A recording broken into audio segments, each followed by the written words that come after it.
Hello વિદ્યાર્થી મિત્રો, નમસ્તે.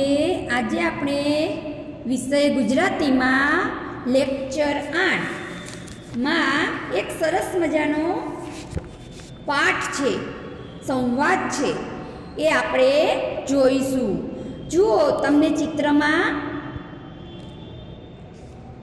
આ રામ લક્ષ્મણ આપેલા છે, આ હનુમાન દાદા છે અને આ વાનર સેના છે. બરાબર. હવે આ ચિત્રના આધારે આપણે આજે આ પાઠ ભણવાનો છે. જુઓ, રામ કહો હનુમાન, સીતાના કોઈ સમાચાર મળ્યા? એટલે હનુમાન કહે છે, હા પ્રભુ, માતા સીતા લંકાની અશોક વાટિકામાં છે. હા, જુઓ, હનુમાન દાદા અશોક વાટિકામાંથી જઈ અને પાછા આવ્યા અને આવીને રામને સમાચાર આપવા આવે છે. એટલે રામને લક્ષ્મણ બેઠેલા છે, ત્યાં હનુમાન દાદા આવે છે. એટલે રામ પૂછે છે કે કહો હનુમાન, સીતાના કોઈ સમાચાર મળ્યા? હનુમાન કહે છે, હા પ્રભુ, માતા સીતા લંકાની અશોક વાટિકામાં છે. રામ કહે, હા, સીતા જીવે છે? સીતા મજામાં તો છે ને? હનુમાન કહે છે, આંખમાં આંસુ સાથે. હનુમાનને આંખમાં તો આંસુ છે અને એની સાથે પ્રભુને કહે છે, પ્રભુ, આપનાથી દૂર રહીને માતા કેવી રીતે મજામાં હોય? રામ કહે છે, હા, એ સાચું, પણ કહે તે મારી વિનંતી સીતાને આપી હતી, મારો સંદેશો આપ્યો હતો? સીતાએ મારા માટે કોઈ સંદેશ કહેવડાવ્યો છે? હનુમાન કહે છે, હા પ્રભુ, એ વિનંતીથી તો માતાએ મને ઓળખ્યો અને મારી સાથે વાત કરી. માતાએ કહ્યું કે પ્રભુને કહેજો કે ચિંતા ન કરે, પણ પ્રભુ, સાચું કહું તો મને માતાની ખૂબ ચિંતા થાય છે. એક વાનર, હવે હનુમાન સાથે બીજો એક વાનર છે, એ બોલે છે, હનુમાન, તમે છેક ત્યાં જઈને આવ્યા તો પછી માતા સીતાને લાવ્યા કેમ નહીં? હનુમાન કહે છે, મેં માતાને કહ્યું કે હું તમને મારા ખભે બેસાડીને પ્રભુ પાસે લઈ જાઉં, પણ માતાએ ના પાડી. માતાએ કહ્યું કે તું સંદેશાવાહક છે. હવે આગળના પેજ ઉપર આપણે વાંચીશું, પેજ નંબર 116 ઉપર. તે મારું કામ પૂર્ણ કર્યું, તું જા, હું તો મારા સ્વામી શ્રીરામની સાથે જ આવીશ. હનુમાનને શું કહ્યું? વાનરે પૂછ્યું કે હનુમાન, તમે સીતા માતાની પાસે જઈને આવ્યા તો તમારી સાથે કેમ સીતા માતાને ન લાવ્યા? એટલે હનુમાને શું કહ્યું કે સીતા માતાએ એમ કહ્યું મને કે તમે તો સંદેશાવાહક છો, મારા રામ મને લેવા આવશે ત્યારે હું આવીશ, તમે અત્યારે જાઓ. સુગ્રીવ કહે છે, ધન્ય માતા, ધન્ય, પ્રભુ પર આપનો કેવો અટલ ભરોસો. હનુમાન કહે છે, પ્રભુ, આપણે હવે બહુ ઝડપથી લંકા જવું જોઈએ. અત્યારે રાવણ અને બીજા રાક્ષસો બહુ ગુસ્સામાં હશે, કદાચ માતાને તકલીફ આપે. હનુમાન ફરીથી રડવા લાગ્યા. રામ કહે, હા હનુમાન, આપણે સૌ બહુ જલ્દી લંકા પહોંચીશું. તું સીતાની ચિંતા છોડી દે. આવા 1000 રાવણ આવે કે લાખો રાક્ષસો આવે, સીતાનો વાળ પણ વાંકો નહીં કરી શકે. હા, રામ ભગવાન હતા, બધું જાણતા હતા. એટલે રામે હનુમાન દાદાને કહ્યું કે તમે સીતા માતાની ચિંતા છોડી દો. એ 1000 રાક્ષસ આવશે, રાવણ આવશે, લાખો રાક્ષસો આવશે, 1000 રાવણ આવશે તો પણ સીતાનું કશું બગાડી શકે નહીં. તો મજા આવી ને પાઠમાં? તો આગળ જોઈશું. જો, ચાલો ગાઈએ ગીતડું. તો એમાં લંકા તારી સળગી ગઈ, એ ગીત છે ને, એ તમારે તૈયાર કરવાનું અને ગાવાનું. નીચે આપેલા વાક્યો ધ્યાનથી વાંચો. આ વાક્યને આધારે શું કહી શકાય તે જણાવો. આ માટે 4-5 મિત્રો જૂથમાં ચર્ચા કરો અને સાચા જવાબ શોધો. તો તમને એક ઉદાહરણ આપ્યું છે. જો, તમને આ એક ઉદાહરણ આપ્યું છે. એ વિનંતીથી તો માતાએ મને ઓળખ્યો. તો આમાં 3 છે. હનુમાને વિનંતી બતાવી એટલે સીતાજીએ તેમને ઓળખ્યા. બ છે, રાવણે વીંટી બતાવી એટલે સીતા ઓળખી ગયા. અને ક છે સીતાએ વીંટી જોઈને રામને ઓળખ્યા. તો આમાં અ આવે. કયું આવે? અ. કારણ કે હનુમાને વીંટી બતાવી હતી ને સીતા માતાને, અને સીતામાં ઓળખી ગયા. બરાબર? તો અમાં તમારે સાચું લખવાનું. હવે એ જ રીતે 1 નંબર, પ્રભુ આપનાથી દૂર રહીને માતાજી કેવી રીતે મજામાં હોય? તો આમાં 3 ઓપ્શન છે. સીતા દુઃખી છે, રામ દુઃખી છે, રામ અને સીતા દુઃખી છે. તો સાચું કયું? સીતા માતાનું. સીતા દુઃખી છે, અસાચું. બરાબર? તો તમારે આમાં સાચું લખવાનું. બરાબર? 2 નંબર, માતાને પ્રભુ પર કેવો અડગ ભરોસો? તો સીતાને રામ પર ડગે નહીં એવો વિશ્વાસ છે. રામને ખબર છે કે સીતા જાતે પાછા આવશે. અને કમાં સીતાએ વિશ્વાસ છે કે રામ લેવા નહીં આવે. તો આમાં અસાચો. સીતાને વિશ્વાસ હતો, ડગે નહીં એવો અડગ વિશ્વાસ હતો કે મારા પ્રભુ મને લેવા આવશે. તો અસાચું. સીતાને રામ પર ડગે નહીં એવો વિશ્વાસ છે. બરાબર? 3 નંબર, 1000 રાવણ કે લાખો રાક્ષસો આવશે તો પણ સીતાનો વાળ વાંકો નહીં કરી શકે. હા, એમાં 3 છે. સીતાના વાળ ખૂબ મજબૂત છે કે તેને વાળી શકાય નહીં. તો આ તો ખોટું જ હોય. આવું હોય કદી? ના હોય. સીતા પોતે એટલા શક્તિશાળી છે કે કોઈ તેમને નુકસાન ન કરી શકે. તો એ સાચું. હા, સીતા માતા શક્તિશાળી દેવી હતા, શક્તિ દેવી. એમને કોઈ હેરાન કરી શકે નહીં. એ સાચું. બરાબર? રાવણ અને રાક્ષસો એટલા બધા ઢીલા છે કે એક વાળ પણ વાળી ન શકે. એ તો ખોટું જ છે ને. રાવણ ઢીલો હોય તો સીતા માતાને લઈ શકે, હરણ કરી શકે? હા. બરાબર? તો આમાં બ આવશે. બરાબર?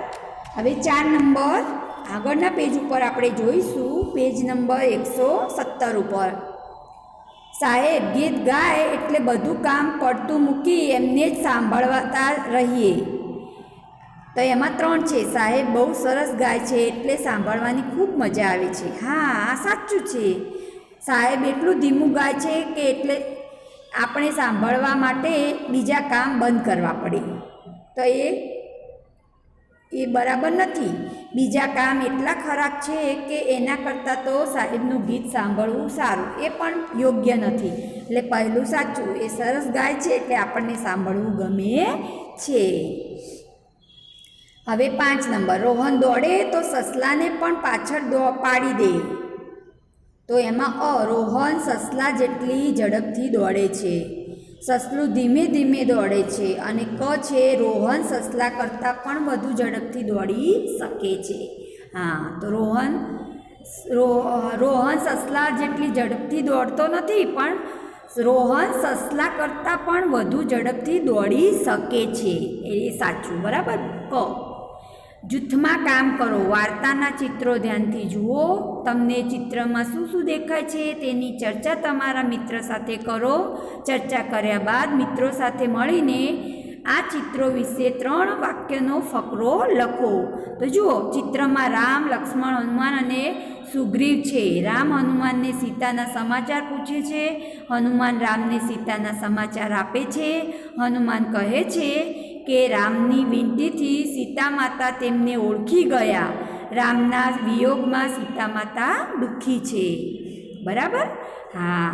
હવે આગળ અગાઉ રમ્યા હતા તે રમત બીજી રીતે રમીએ. તો જુઓ, બધા વિદ્યાર્થીઓ 4-5 જૂથમાં વેચાઈ જાઓ. દરેક જૂથે મેદાનમાં દોરેલી લીટી પર ઊભા રહેવું. આ લીટી પર દરેક જૂથના પ્રથમ સભ્યો હોય. ત્યારબાદ બીજા સભ્યો તેમની પાછળ ઊભા રહે. આ લીટીથી 15-20 ફૂટ દૂર બીજી એક આડી લીટી દોરો. બીજી લીટી ઉપર શિક્ષક ઊભા રહેશે. શિક્ષક જ્યારે કહે કે લંકામાં તો જશે કોણ, ત્યારે બધા વિદ્યાર્થીઓ એકસાથે બોલશે, અમે જશું ભાઈ, અમે જશું. પછી શિક્ષક જ્યારે કહે છે કે ફતેહ કરો ભાઈ, ફતેહ કરો, ત્યારે દરેક વિદ્યાર્થી પ્રથમ વિદ્યાર્થી કૂદે તે સ્થાનેથી પછી એ જ જૂથના બીજા વિદ્યાર્થીઓ કૂદકો મારે. આમ જૂથના બધા મિત્રો વારાફરતી કૂદશે. જે જૂથ સૌથી ઓછા કૂદકામાં શિક્ષકની લીટી પર પહોંચે તે જૂથ વિજેતા ગણાશે. આ રમત રમવાની 2 રીતમાંથી કઈ રીતમાં તમને વધુ મજા આવી? આ રીતે રમત બીજી કઈ રીતે રમી શકાય? હા, જુઓ, અહીં એક લીટી દોરવાની, એમાં વિદ્યાર્થીઓ ગોઠવવાના, એની પાછળ બીજી લીટી કરવાની, એમાં વિદ્યાર્થીઓ ગોઠવાના, પછી પહેલો વિદ્યાર્થી કૂદકો મારે, એના પાછળ બીજો મારે, ત્રીજો મારે, એમ એને કૂદકા મારી અને શિક્ષક સુધીની લીટીમાં પહોંચવાનું છે. અને પાછળની બીજી લાઈનવાળા પણ એ રીતે કરશે. બંને લાઈનમાંથી શિક્ષકની પાસે કોણ ઝડપથી કૂદકો મારીને પહોંચ્યું એ વિજેતા ગણાશે. ઓકે વિદ્યાર્થી મિત્રો? હા, અગાઉ આ વાર્તા તમારા ઘરના વડીલોને મોટેથી વાંચી સંભળાવો. તેમની પાસેથી રામાયણ બીજી રીતની વાતો જાણો. હા, તમારે રામાયણ મહાભારતની વાતો જાણવી હોય તો મમ્મી પપ્પાને પૂછજો. મમ્મી પપ્પા તમને કહેશે. અને તમે અત્યારે ટીવી જુઓ છો તો ટીવીમાં તમારે ધાર્મિક રામાયણ મહાભારત જોવાનું, ખરાબ વસ્તુ જોવાની નહીં, ગેમ રમવાની નહીં, સમાચાર જોવાના, પછી વાર્તાઓ કહેતા હોય તે જોવાનું, કેટલીક ક્રિયાઓ એક્ટિવિટી બતાવે છે તમને ટીવીમાં એ જોવાની. આવું સારું તમારે જોવાનું. ધાર્મિક સિરિયલો જોવાની, ખરાબ જોવાનું નહીં, જેથી આપણા સંસ્કાર સારા પડે. કૌંસમાંના શબ્દો ઉમેરી વાક્ય ફરીથી લખો. બતક માતાએ ઈંડા મૂક્યા, તો કૌંસમાં શબ્દ છે 5, તો તમારે એ 5 શબ્દ વાક્યમાં ઉમેરવાનું છે ને વાક્ય ફરીથી બનાવવાનું છે. તો જુઓ, બતક માતાએ 5 ઈંડા મૂક્યા, બરાબર. એ જ રીતે આગળ ઈંડામાંથી રંગનું બચ્ચું નીકળ્યું, તો અહીં તમારે રાખોડી અને મોટું બંને શબ્દ અંદર વાક્યમાં ઉમેરવાનું છે. તો ઈંડામાંથી રાખોડી રંગનું મોટું બચ્ચું નીકળ્યું. ભાઈ બહેને બતક સાથે રમવાનું બંધ કર્યું, તો જુઓ, ચારેય ભાઈ બહેને કદરૂપા બતક સાથે રમવાનું બંધ કર્યું. વાવાઝોડાથી બચવા બતકડું જગ્યા શોધવા લાગ્યું, તો કૌંસમાં છે સલામત, તો આપણે વાક્ય બનાવીશું વાવાઝોડાથી બચવા બતકડાએ સલામત જગ્યા શોધવા લાગ્યું, બરાબર. પછી 5મું, પછી બતકડું સરોવર પાસે પહોંચ્યું, તો એમાં 3 શબ્દ ઉમેરવાના, થોડા, સુંદર અને કદરૂપું. તો થોડા દિવસ પછી કદરૂપું બતકડું સુંદર સરોવર પાસે પહોંચ્યું. તો આ રીતે તમારે કૌંસમાં આલેલા શબ્દો વાક્યમાં ઉમેરી અને વાક્ય ફરીથી લખવાનું છે. હવે આગળ જોઈશું, કૌંસમાંના કોઈ એક શબ્દનો ઉપયોગ કરી વાક્ય જોડો.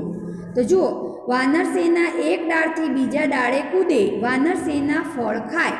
તો તમારે અને અથવા પણ ગમે તે એક શબ્દ લઈ અને વાક્યને જોડવાનું છે. તો જુઓ, વાનરસેના એક ડાળથી બીજી ડાળે કૂદે અને ફળ ખાય, બરાબર.